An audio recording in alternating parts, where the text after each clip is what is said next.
Bienvenidos a La Intemperie, Dionisio de la Torre, con un programa especial donde participarán Aldo Rosado Tuero, el señor Marzo Fernández y el profesor Diego Trinidad. Bienvenidos. A La Intemperie, bajo las estrellas, Nueva Esperanza de Cuba le trae informaciones, noticias y mucha esperanza para aquellos que luchan por la libertad y la democracia en la isla de Cuba.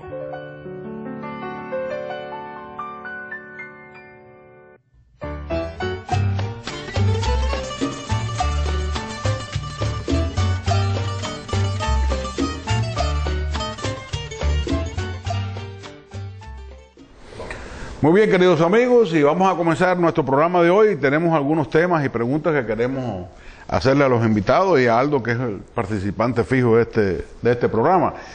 Una de las preguntas que yo tengo, uno de los temas es, Marzo, tú que eres economista, tu campo, ¿no? Y Diego, que también, ¿no? La situación económica de Cuba actualmente, ¿cómo usted la ve? ¿Cómo la ven ustedes en este momento? Tu pregunta es muy interesante y creo que es un tema poco conocido, muy hablado en los medios y poco conocido. Y me gusta que me haga esta pregunta y que sea en este marco donde tengo a mi amigo Dieguito, a ti y a Aldo a hablar cosas que la gente, porque aquí hay muchos analistas económicos, muchos, pero vamos a decir una cosa, mira, la economía cubana hoy día está en un proceso muy particular, te voy a dar a explicar. Raúl Castro ha tenido que manejar la situación muy delicada porque él encuentra una economía totalmente depauperada. Él no puede destruir o criticar la obra de su hermano. Él no puede. ¿Qué ha hecho Raúl Castro? Raúl Castro quiere salvar la economía como forma de salvar su permanencia en el poder. No es que quiera simpatía por los cubanos, no quiere salvarse él. Ahora, ¿qué hizo Raúl Castro? Que aquí no se ha hecho. Raúl Castro aplicó las mismas medidas que aplica el Fondo Monetario Internacional en el mundo entero, como lo ha aplicado en Grecia, como lo ha aplicado en todas partes. Reducir el gasto público. ¿Pero qué pasó? Que empezó a reducir el gasto público, empezó por anunció que iba a reducir la fuerza de trabajo en 1 millón de trabajadores, el 25% de la población activa. Desmanteló 200.000 trabajadores solamente en las zafras. ¿Pero qué pasó? Surgió el problema de Egipto, surgió el problema de Libia, no sé, llegaron nada más que a votar 385.000 trabajadores, tuvieron que parar porque le cogieron miedo al contexto internacional. Pero además de eso, ¿qué ha hecho? Trató de incentivar el sector privado, pero con tantas limitaciones no se puede incentivar, no se puede, porque además limitaciones en el sentido inclusive que da hasta vergüenza cuando usted coge y ve una noticia en los medios que el canciller con unas cafetería y restaurante no desarrolla ningún país. Hay que desarrollar el país, que lo que hagan, tú eres ingeniero y si vas a trabajar en el sector privado y te prohíben trabajar como ingeniero, no sirve. Indiscutiblemente. Pero además le cogieron miedo a los dos grandes problemas, que uno era la moneda, unificar la moneda, como le exige el Fondo Monetario Internacional, devaluar el peso cubano. No hubo valor. No hubo valor, y Dieguito que maneja el tema perfecto, pero te quería terminar. Sí. Ahí está, con una economía que concurre el peso, el CUC, el dólar, el euro. Y el otro problema, que Raúl lo anunció, porque estaba hablando de medidas anunciadas, han vuelto a ir a hablar de racionamiento. Han vuelto a ir a hablar de racionamiento. Entonces, ¿qué pasa?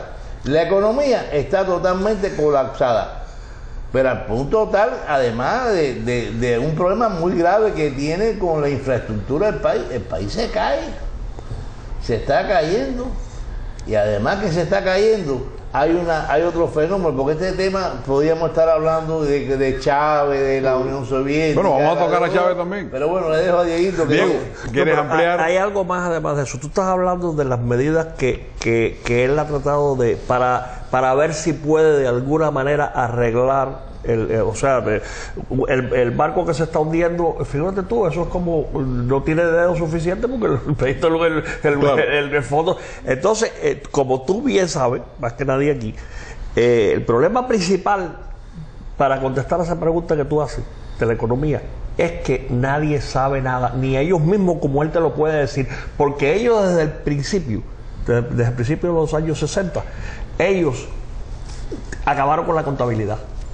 Allí, una cosa, eso yo creo que eso no lo hicieron en ningún país comunista. Acabaron con la contabilidad. Entonces allí desde entonces no se sabe qué pasa ni cómo pasa. Ni el valor de nada, no, nada, ni cuánto nada, cuesta entonces, nada, ni nada. Entonces, por eso me lo ha dicho y a ti te lo tiene que haber dicho también Sanguinetti, que fue el director de la Junta Central de Planificación. Y entonces era una locura total porque no podía hacer nada, porque no había números, no había cifras. Entonces, vaya, el economista para planificar, sobre todo en una economía centralizada como es la de todos los países supuestamente socialistas, tienen que contar con los números. Si tú no sabes lo que tienes, no puedes hacer nada absolutamente. Entonces por eso es que eso siempre se ha hecho a picotazo. Y claro, todo alrededor de la personalidad de Fidel Castro, que es un ser totalmente anárquico. Entonces pues él decide una cosa ahora y a los 15 minutos alguien le hace un cuento o le pica la espalda, cualquier cosa.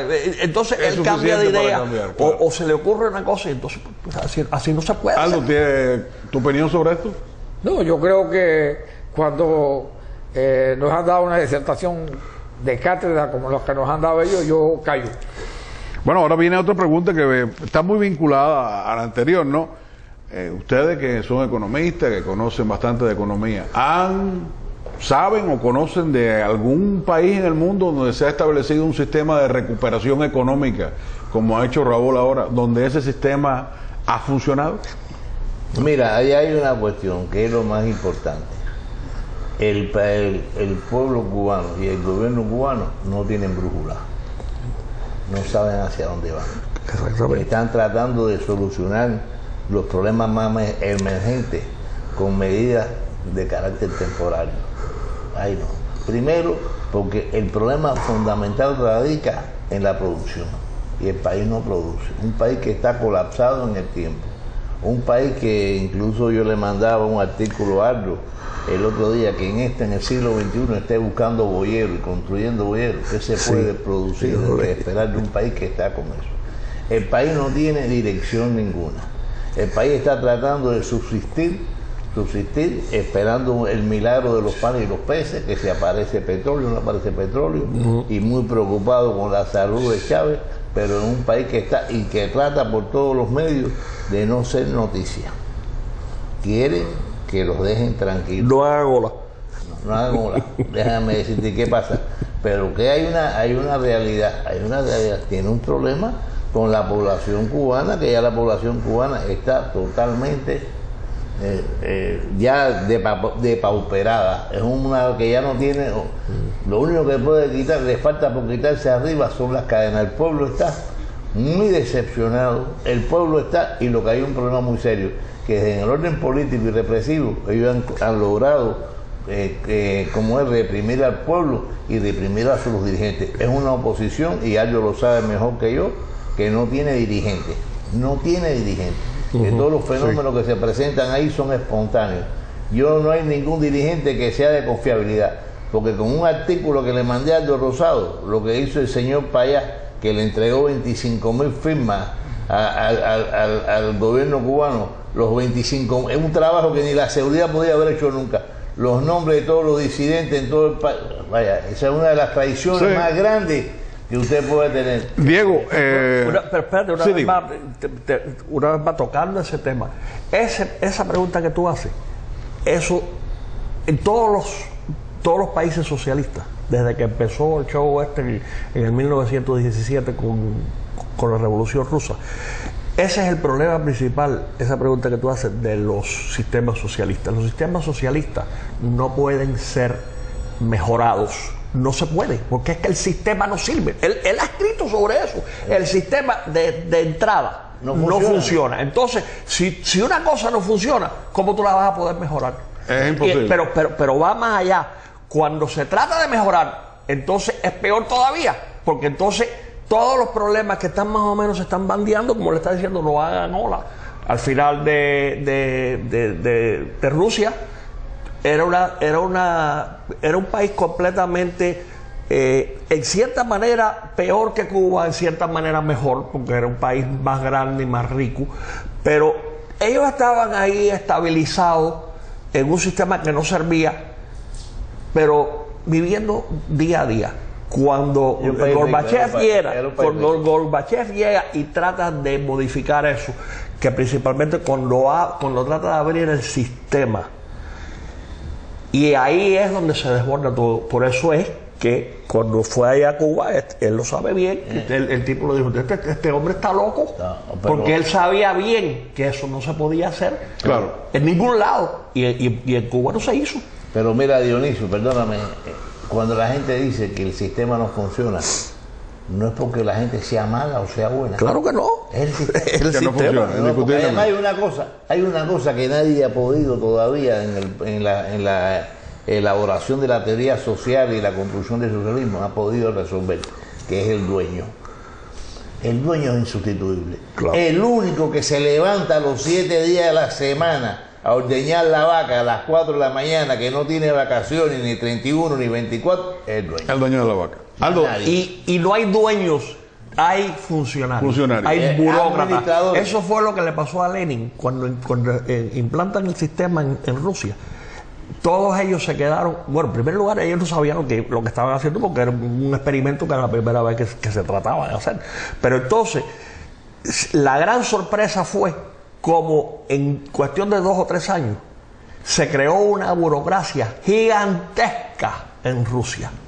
Por eso que él está diciendo, porque no había dueño. Entonces todos esos funcionarios se estancaron ahí y o sea, cada como uno estaba defendiendo su pedacito. Fíjate, Claro. pero de cierta manera eran dueños en el sentido de que eran dueños de ellos. Entonces estaban protegiendo sus intereses propios, su trabajo.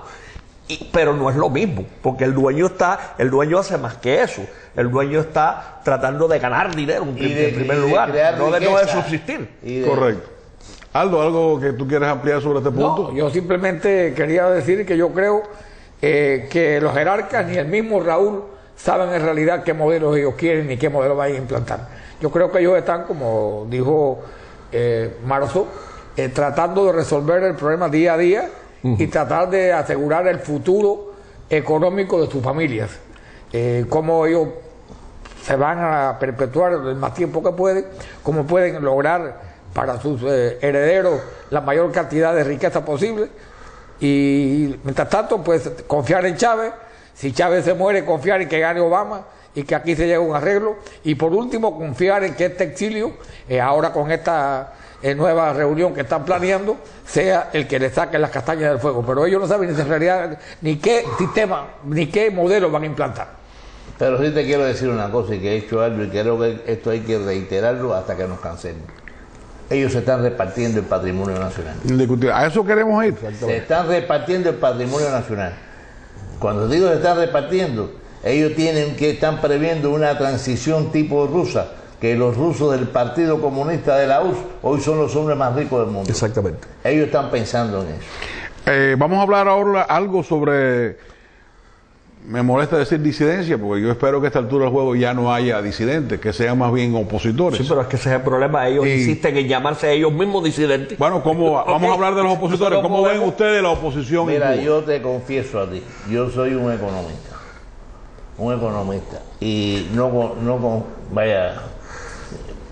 confío y no creo en la disidencia en términos generales. Vamos a hablar claro.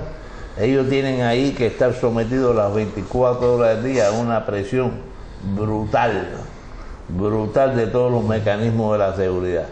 Y entonces no acaban, que yo se lo recomiendo, de leer la historia de Cuba. No acaban. Así no se tumba ningún gobierno. Tienen que coger y lanzarse a la manigua. En los términos medios, ¿qué cosa es esto? Todo sí, pero no, pero sí, yo creo. No, señores. Aquí que no me hablen más ni de Rosa Powell, ni Luther King, ni Saharo, ni todo eso, para mí todo eso es historia. Tienen que hablarme y no estoy mandando a nadie al suicidio, para que tú lo sepas, pero esa es la posición de los que están en una lucha contra el sistema. Si no, dedícate a sacar la ciudadanía española y vete para China. Yo creo, y mi opinión puede ser un poco polémica, es que aquí se comenzó y se aceptó una tesis total y completamente equivocada cuando se aceptó la mal llamada resistencia pasiva o pacífica, teniendo como modelos a Gandhi y a Martin Luther King. Primero, eso va contra la idiosincrasia de nuestro pueblo. Los cubanos no somos gente apacible como los hindúes, ni aceptamos la esclavitud como lo aceptó el negro americano. Y digo negro americano porque yo no creo en eso de afroamericanos, son negros americanos, como hay blancos americanos y hay asiáticos norteamericanos. Y lo digo porque esta tesis de la resistencia pasiva o de la disidencia no buscó nunca el derribo del modelo ni el derribo del sistema, sino que fue inventada por socialistas de línea dura o por comunistas de línea dura, como los que integraban la microsanción, para lograr ciertos reajustes. No, un espacio en el poder. Ajá, sí, pero por eso te digo, lograr ciertos reajustes que permitieran posiblemente en el futuro eliminar a Fidel y a Raúl y continuar con el comunismo puro, como ellos lo estimaban. Por lo tanto, que la oposición entera cubana haya aceptado esta llamada disidencia, entre comillas, que solo busca modificar el sistema y no derrocar al sistema, ha sido el gran error. El sistema hay que derrocarlo, y se derroca de muchas formas, pero nunca de la forma en que esta gente lo están planteando. Hace falta una resistencia activa, hace falta una resistencia en las calles, hace falta, si fuese posible, una resistencia violenta, y sobre todo hace falta ir creando las condiciones para que se produzca un levantamiento popular tipo Hungría, en que obligue a una parte del ejército cubano a ponerse del lado del pueblo. Mientras tanto, mientras se siga con esta estupidez de que si Rosa Parks, de que si Martin Luther King, que si Gandhi, y sigan aquí proclamando los cambios y aceptando que Raúl va a cambiar, estaremos perdiendo nuestro tiempo los que de verdad queremos la libertad de Cuba. Esto tiene que terminar, y tenemos que de una vez por todas decirle basta ya, porque esta oposición, entre comillas, sabe bien claro, porque lo han comentado con el gobierno y aparte de que muchos están infiltrados totalmente, que ellos le han señalado 3 rayitas, la rayita blanca, mientras tú estés dentro de tu casa y eso, no, a nosotros no nos importa, la rayita amarilla, sales a la calle, pero no pises la rayita amarilla, porque si pisas la rayita amarilla te vamos a llevar preso, te vamos a maltratar, te vamos a amenazar.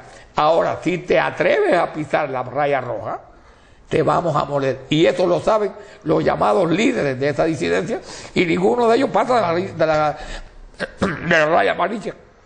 Todo eso que tú dices es verdad, pero además hay una cosa adicional que ha sido nuestra gran desgracia. Y yo pensaba que cuando tú empezaste a hablar ibas a irte por ahí. Desde el principio de los años 60 nos amarramos a este país. Confiamos en que los americanos iban a resolvernos todo el problema. Todos los países, esto lo escribo yo en lo último que escribí ahora sobre Irán, todos los países que han confiado en Estados Unidos a través de la historia, todos han salido perdiendo, todos y cada uno de Así ellos. es. Y nosotros nos tocó una vez más la de perder, porque fue doble. O sea, se lo dejamos a ellos. Ellos lo hicieron mal, pero fue peor todavía, porque entonces no solo lo hicieron mal y fracasó lo que hicieron, sino que entonces nos amarraron a nosotros. Correcto. Y no nos dejaron hacer nada aquí. Correcto. En Cuba, esto ya a todo el mundo se le olvidó, pero Aldo lo sabe muy bien porque él estaba metido en eso, de lleno. En Cuba hubo una oposición, pero violenta, contra el régimen, entre las dos grandes crisis del principio, entre la invasión de Bahía de Cochinos y la crisis de octubre. En esos 18 meses hubo una oposición violenta en Cuba. Esos fueron los tiempos del escambray, esos fueron los tiempos del terrorismo y de las bombas y de las quemazones. Y eso, con la crisis de octubre y con el acuerdo entre Kennedy y Khrushchev, que garantizó a la revolución en el sentido que no se le podía tocar con un pétalo de rosa. Correcto. Se acabó. Se acabó. Se acabó toda la lucha. Entonces, poco a poco, a través de los años, el pueblo se fue, yo digo que se fue casi que autocastrando el pueblo de Cuba. Porque en la historia de Cuba han habido, pues a través de toda la colonia de España, correcto, hubieron movimientos de oposición violentos, la gente se fue. Y eso se acabó.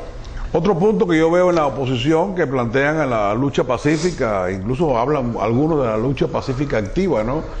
Que los pequeños triunfos que se han obtenido, que ellos han obtenido, y se quedan estancados ahí. Tenemos el caso de las damas de blanco saliendo a la calle, la huelga de Fariña, produce la intervención de la iglesia por pedido del gobierno para dar una solución a los presos. Y realmente es una victoria, aunque fueron deportados. Es una pequeña victoria y se paralizó todo. ¿Por qué no se siguió pidiendo más? O sea, porque Gandhi cuando lograba algo, seguía pidiendo. Y lograba otro más y seguía exigiendo. Era una lucha constante, ascendente, hasta que la colonia tuvo que rendirse, la metrópoli tuvo que rendir. Acuérdate de una cosa muy importante cuando se habla de Gandhi. La oposición de Gandhi eran los ingleses. Si Gandhi hace eso contra los rusos, no dura un día, porque lo hubieran matado enseguida. Los ingleses lo dejaron. Y el movimiento poco a poco fue, pero eso no funciona en los países totalitarios. No lo dejan, no dejan que saque la cabeza, como le estaba diciendo las tres líneas. Correcto. Así que eso no sirve. Nunca vaya, nos pasamos 50 años más. Mi opinión. Yo tengo que reconocer, y me cuesta trabajo, que Fidel Castro tuvo una gran victoria. Claro que sí. Una gran victoria. No se puede Primero, negar. porque yo creo que en la historia, la brutalidad que se ha aplicado en Cuba, el pueblo cubano jugó un papel heroico. Estamos hablando de 10.000 fusilados, que no lo tiene, el mundo entero no tiene 10.000 fusilados. Tuvo nada más que en un día, cuando Playa Girón, el 15 de abril, 200.000 presos, que no lo tiene nadie en el mundo. Sobre todo un país con esa población. 200.000 presos cuando había 6 millones, la ciudad deportiva, los fosos del Morro, los fosos de la Cabaña, el Teatro Blanquita. Todo lleno de personas. Pero además de todo eso, movilizó el ejército, una guerra civil, la que no quieren reconocer en el escambray. Una guerra de 60.000 hombres, nada más que no lo y entonces te digo, y tú coges la historia, Cuba, los combatientes cubanos han cumplido 4 millones de años de cárcel. Aquí uno ve con una tranquilidad, fulano cumplió 30 años, 28 años, 30, pero esos son héroes, eso en ninguna parte del mundo. Oye, esa gente son héroes. Y déjame decirte, así se reprimió.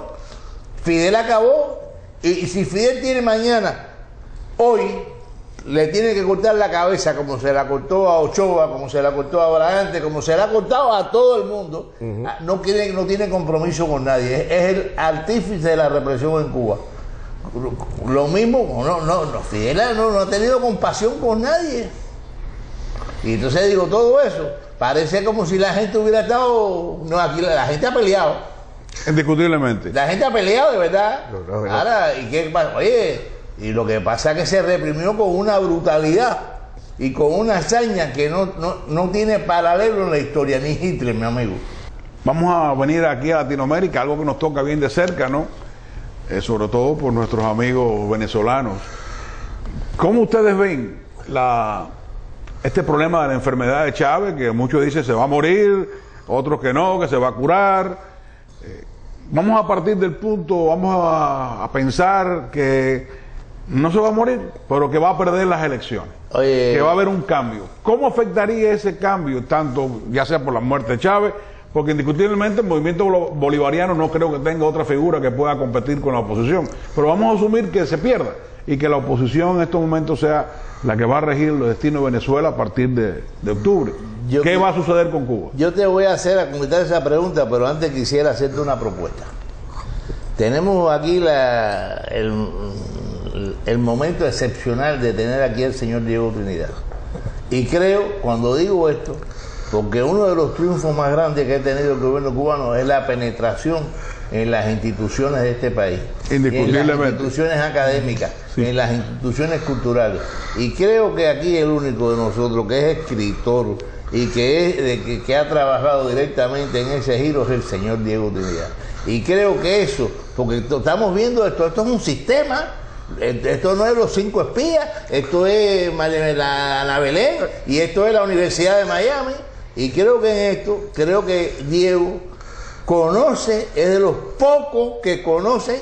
¿Qué va a pasar si no hay Chávez? ¿Cómo ustedes ven a Cuba? Y de ahí pasamos a hablar con Diego. Bueno, déjame decirte que si no hay Chávez, tienen que estar más preocupados los venezolanos que los cubanos. Es verdad que sí. Los cubanos tienen 60.000 hombres trabajando en Venezuela.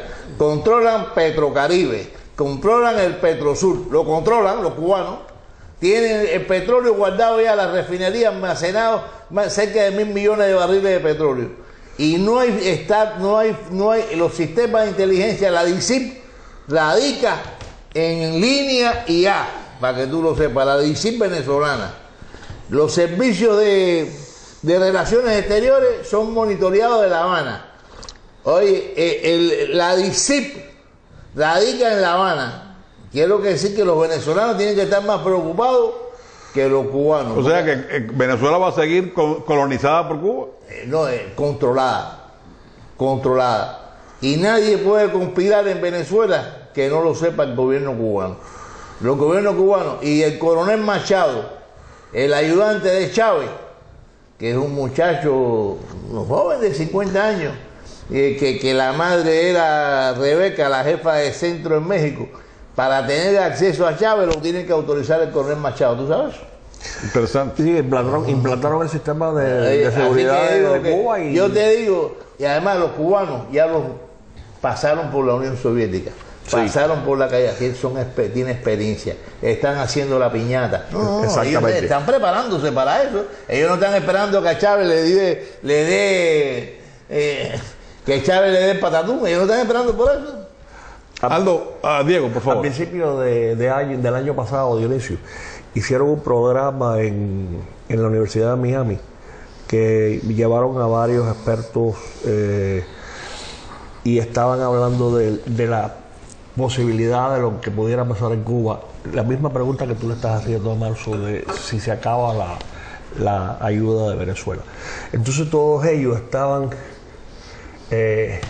mirando para el cielo que qué iba a pasar en Cuba, cómo iban a hacer, qué iban a hacer. Y yo fui el único que dije, bueno, yo no sé qué es lo que les pasa a todos ustedes. ¿Ustedes no se acuerdan de lo que pasó hace 10 años? Todos nos creímos aquí que en el 89, entre el 89 y el 91, cuando se cayó el comunismo internacional, Cuba no podía durar, empezando por el petróleo.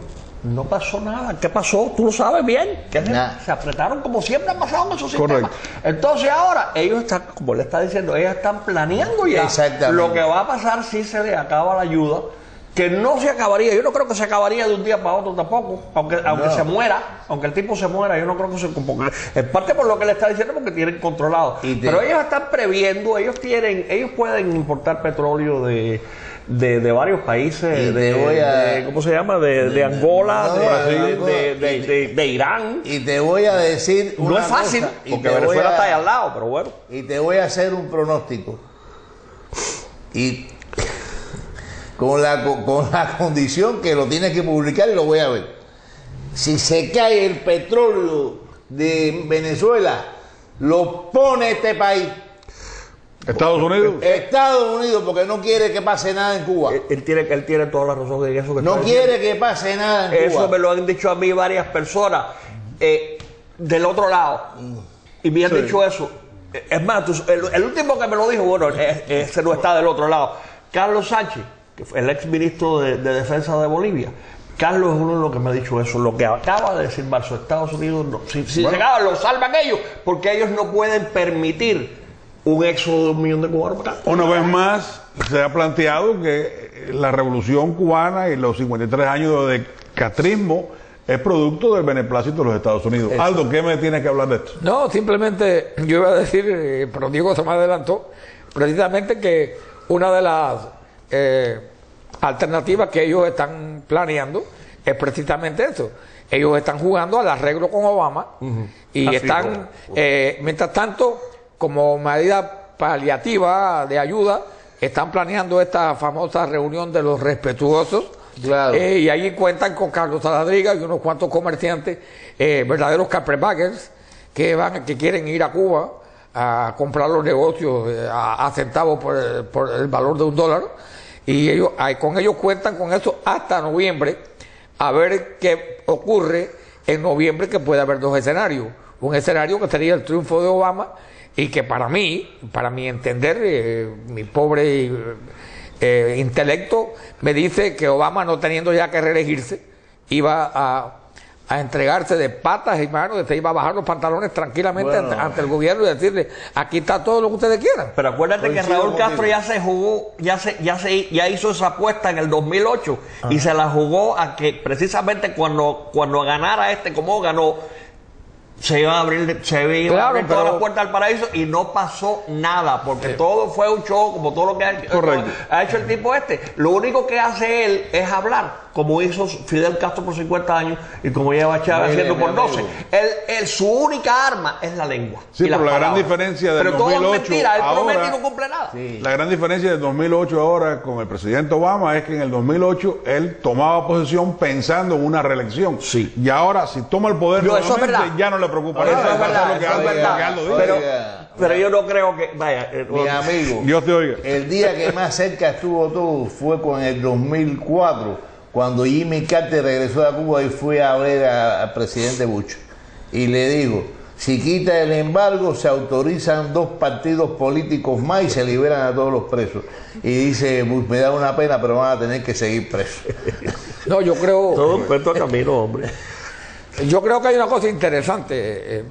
Yo tengo la suerte hoy y el privilegio de estar sentado con 2 de los principales colaboradores de Nueva Acción, de los cual me siento orgulloso. Y hace unos días, Marzo publicó un artículo, pequeño artículo, sobre la visita de Santos a Cuba, y ese artículo trajo enseguida una reacción tremenda. A Marzo lo llamaron del Departamento de Estado, a Marzo lo llamaron de TV Martí, porque Marzo planteó una tesis muy creíble, que Santos fue a Cuba simple y llanamente como un interlocutor del gobierno de Obama para tratar de limar asperezas y de arreglarse con Chávez y con Raúl Castro. Con vista a la reelección. Con vista a la reelección, claro. Mira, y después, a ver, eso es una cosa muy creíble, muy factible, porque ocurrió en el pasado, ¿verdad? Que aquí nos recordamos que inclusive hasta los más anticomunistas siempre han tenido un interlocutor neutral o supuestamente amigo de la democracia entre Fidel y este gobierno. Así nos acordamos como cuando Bernard Walter fue mandado por Kissinger a entrevistarse con Carlos Rafael en México, cuando Salinas de Gortari sirvió de interlocutor, y no es muy utópico pensar que ese es el juego que está haciendo Santos y que está haciendo Santos en estos momentos, porque no tiene lógica que Santos haya ido a decirle a Raúl Castro que no puede ir a Cuba, no, porque Cuba no va a poder ir a la cumbre, cuando en realidad la ministra de Relaciones Exteriores de Colombia había ido a decirlo. Ya había estado. O sea, tú quieres decir que de los 3 a 4 personas que leen Nueva Acción, hay algunos en el Departamento de Estado, ¿no? Parece que algunos, sí, porque Marzo recibió la llamada a los 20 minutos. Déjame decirle una cosa. Yo creo que, bueno, yo no voy a hacerle un comercial porque él se lo hace solo ya. Las visitas que tiene es el mejor comercial. Correcto. No te digo que lo lea, nada más te digo que lo leen 2 millones de personas. Nada más.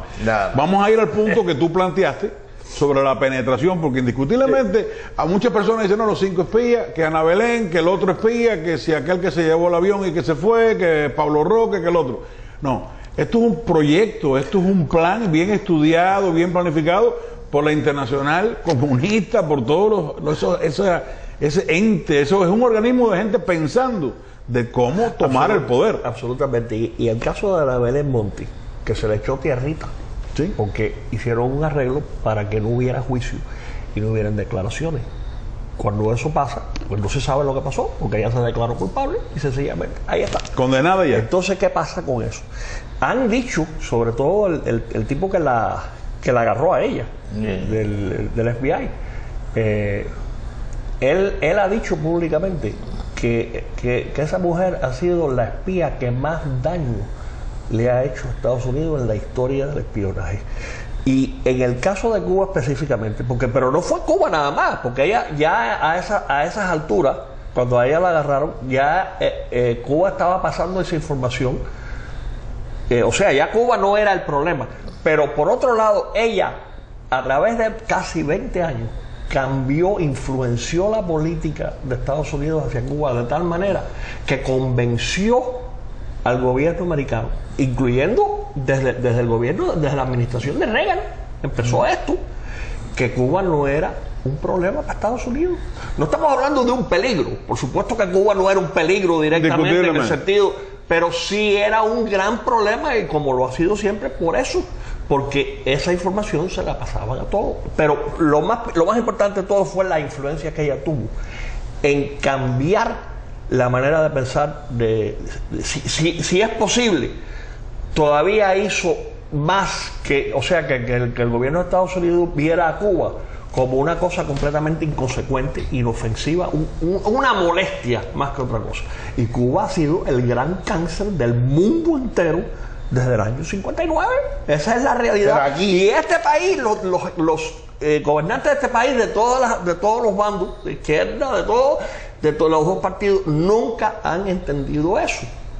O sea, se van a Vietnam, se van a Irak, y en Cuba no hacen nada. Y Cuba es el foco de todo. Correcto. El foco de la subversión del mundo entero. A través de 50 años. Dieguito, pero yo quisiera, te digo, porque yo tengo... Aquí llegó, ¿cómo se llama este señor que fue el que capturó Belén Monte? Se para en la televisión, da nombre. Sí, exactamente. Da nombre. Y aquí la gente no le hace caso. No le hace caso. Da nombre. Y entonces aquí se sabe que hay un trabajo activo. Pero uno entra en Facebook, entra en los emails, aquí hay una cantidad de simpatizantes. Extraordinario. Oye, extraordinario. Y son simpatizantes activos, no son simpatizantes pasivos. Porque yo te digo a ti, yo no te digo a ti como si yo simpatizo con Mitt Romney o con Greenwich. No te lo digo. Pero esa gente sí dice que simpatizan con el gobierno cubano. Y hacen papel activo y hacen proselitismo. Entonces, ¿qué pasa? Ellos se sienten, en mi opinión, cada día más envalentonados. Sí, claro que sí. Claro, y entonces, inclusive yo sé que Dieguito ha hecho denuncias. Sí, exactamente. Dieguito ha hecho denuncias. La he hecho y me he buscado grandes problemas aquí con buenos amigos míos que me han dicho en mi cara. Voy a hablar de ella porque yo lo he dicho públicamente, y si ella se atreve, que me demande, como lo ha hecho Dori de la Cova. Yo también lo he hecho con Marifeli Pérez Estable, que yo la conozco desde jovencita. Es más, hasta salí con ella un par de veces cuando éramos jóvenes, mucho más jóvenes. Ella tenía 18 y yo 20 años. Y me han dicho amigos míos, gente que no se le puede remotamente acusar, me dijeron, no, si nosotros sabemos todo eso, pero no nos importa.Ella es una académica respetable y ella tiene sus opiniones y hay que considerarlas. Y yo eso no lo puedo aceptar como pero por favor, eso es colaborar con el enemigo. Correcto. Y ella es mira, lo estoy diciendo aquí abiertamente una vez más, ella es una agente del gobierno de Cuba, es todo, que se debía haber inscrito como agente. O sea, que de contra está violando la ley. Está violando la ley. Ellos han borrado la historia. Todo pasó desde el 59. Mira, esto que parece, lo primero que hizo Adolfo Hitler cuando subió al Reichstag, dijo, vamos a darme un niño y te devolveré un nazi. Vamos a darle clase a los muchachos, vamos a cambiar la historia. Claro. Pero ellos la cambian allá y la quieren cambiar aquí. Y nos recordemos cuando hubo el libro aquel famoso que se dio en el Escobar. Aquí hay una cosa, pero es que la gente vive pasiva ante eso. Lo que yo te digo, yo conozco a Dieguito. Dieguito lo que ha tenido con estos casos es un tormento. No es que es un tormento. Lo que se ha peleado, ha discutido, se ha peleado, digo, bueno, señores, y aquí más nadie le interesa. Correcto. Y lo más bonito del caso este es que yo eso lo quise hacer en privado. Y entonces ellos fueron los que lo hicieron público, porque ni siquiera en privado quieren que se toquen a personas que son, son instrumentos, pero son instrumentos influyentes. Adelante, Aldo. Bueno, precisamente hay un ejemplo palpable hace una semana en el nuevo programa este que han empezado en el canal 22, Leticia Callaba, Candela Ferro y la otra muchacha venezolana. Entrevistaron a una famosa locutora de la radio cubana que dijo que había trabajado en Radio Taíno, y esa muchacha ha dicho en Miami, ante toda la teleaudiencia, con una tranquilidad tremenda, que ella trabajaba en Radio Taíno, que fue la primera emisora comercial de Cuba, y ninguna de las tres periodistas que mantienen el programa la desmintieron ni le hicieron una pregunta. Este disparate, ¿cómo va a decirnos esta señora a nosotros que la primera radio comercial de Cuba es la Radio Taíno, que empezó en el 60 o el 70 y pico, no sé? O sea que lo que hizo Amado Trinidad, lo que hicieron los Mestres, lo que hicieron Gaspar Pumarejo, las emisoras cubanas, Suarito, estas no existían antes de la revolución. Y entonces aquí te acepta tranquilamente que se diga, y estos canales, como tú bien dijiste, no te invitan a ti, ya no te invitan a ti, no me invitan a mí, no invitan invitan a toda esta gente que van a tergiversar la verdad, porque la verdad duele. Exactamente. Correcto. Oye, y cuando entrevistaron ahora hace unos meses al tipo al Pablo Milanés cuando lo entrevistaron en Univisión, y el tipo ha dicho, parecido a lo que tú estás hablando, el tipo ha dicho abiertamente que aquí hay tanta o más represión de la expresión como en Cuba. Y la entrevistadora de Univisión se quedó como eso es lo triste. Como tú vas a dejar que el tipo diga eso. Porque una persona puede decir lo que quiera, pero lo tienes que rebatirlo. Ha tocado un tema muy interesante, porque ahora fue recientemente la sustitución de Abel Prieto. Y uno de los problemas que había era precisamente Abel Prieto ha sido el impulsor de la apertura y salida libre de los artistas cubanos al extranjero, para que vayan a realizar su obra al extranjero, para que vayan a buscar dinero. Sí, es verdad que sí. Y los liberó. Y Machado Ventura, que es enemigo totalmente de eso, que no quiere que los peloteros salgan, porque dice, vamos a tener un nuevo Miñoso aquí en La Habana con un Cadillac dorado. Entonces, es una pugna, porque hay una tendencia del partido a liberar los viajes para que traigan dinero, y hay otras que reprimen la salida del país. Y Machado decía, y entonces cuando un médico me quiera salir, y es verdad, porque le tienen miedo a esa apertura, le tienen miedo a la apertura, y entonces este hombre Abel Prieto, que muy inteligente, fue el que promulgó eso. Muy inteligente, que vayan y se vayan, si se quiere quedar, no se quede. Pero que aquí no se le puede editar un libro, no hay papel. No hay papel. No pueden pintar un cuadro porque no tienen pintura. Oye, no, de verdad, parece una cosa de... No pueden hacer un disco porque no hay placa. No, entonces, bueno, señores, vaya, inclusive esa gente han venido aquí y han hecho su proselitismo aquí a nosotros mismos. Exactamente. Lo hemos visto aquí, nos han hecho su proselitismo. Lo que pasa es que aquí la gente está por arriba de esto. Yo estoy de acuerdo con el intercambio cultural. Lo que pasa es que el intercambio cultural no puede ser como lo están implementando. Claro. Tú quieres mandarme a fulano y yo te mando a Mengano. Claro. Correcto. Tú me mandas a Perico, te mando a Chirino. No me mandes Chirino, no quiero el tuyo. Ese es el intercambio. El intercambio tiene que ser en condiciones iguales. Pero la política es diferente. La política es complacer al gobierno de Cuba. Exactamente. Pero cuando yo te digo a ti una cosa, si aquí el gobierno norteamericano no me acepta lo que yo quiero, yo no te acepto lo tuyo. Pero esto es fácil. Igual que yo le digo como hablamos un día tú y yo, tanta rabieta con Alan Pigros. Si tú le dices al gobierno cubano, se acaban las remesas, te mandan a Lampigro por la tarde. Eso es lo que Figueroa vaya a dar. Seguro. Que vaya, te lo pones aquí por la tarde. Claro que sí. No, te estaba señalando él. Una vez más, los intercambios, pues lo dicen las mismas palabras. Intercambio. Se necesitan dos bandos.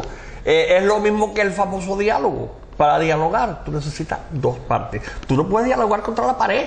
Por eso es que los dialogueros, yo no lo estoy diciendo en realidad de una manera derogatoria, a pesar de que esa es mi opinión, por supuesto, pero es que es inútil, porque tú no puedes dialogar de una parte de la paz. Entonces, si tú lo que estás es hablando tú solo, ¿cuál es el diálogo? No, yo te digo... Entonces, a ellos no les interesa dialogar con nadie, porque no lo quieren hacer, no lo han querido hacer nunca. Es que le ha ido muy bien. Claro que sí, ahí están todavía. Correcto. Aquí yo te digo a ti una cosa.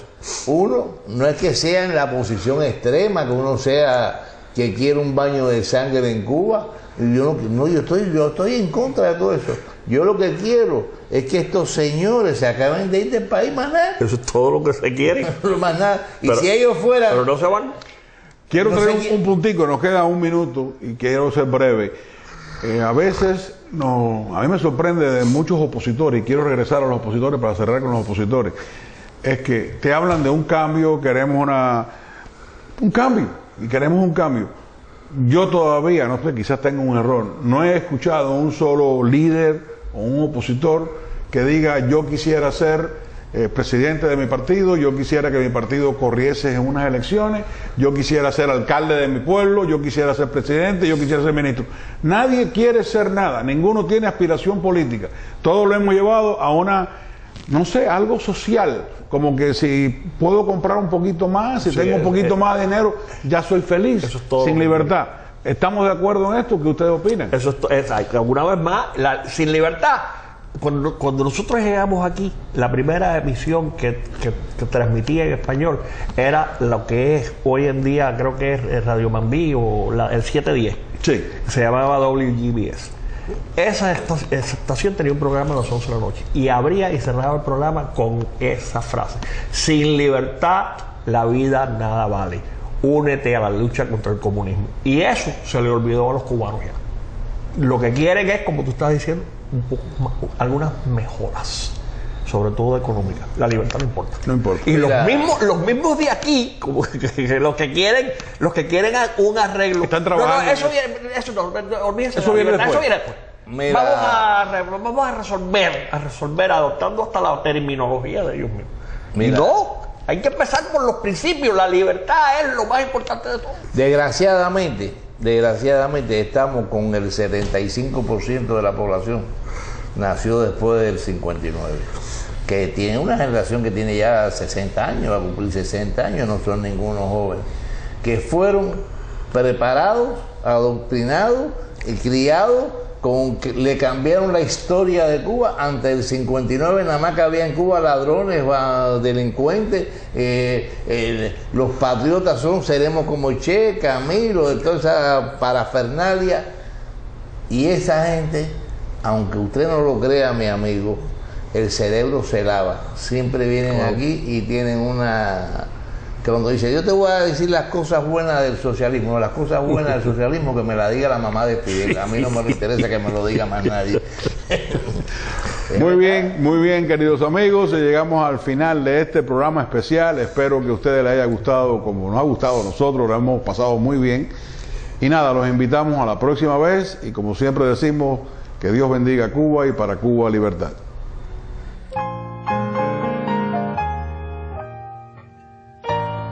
Gracias por estos minutos de contacto. Esperamos que le haya gustado nuestro programa de hoy. Nos despedimos deseándole bendiciones para todos ustedes y para Cuba libertad.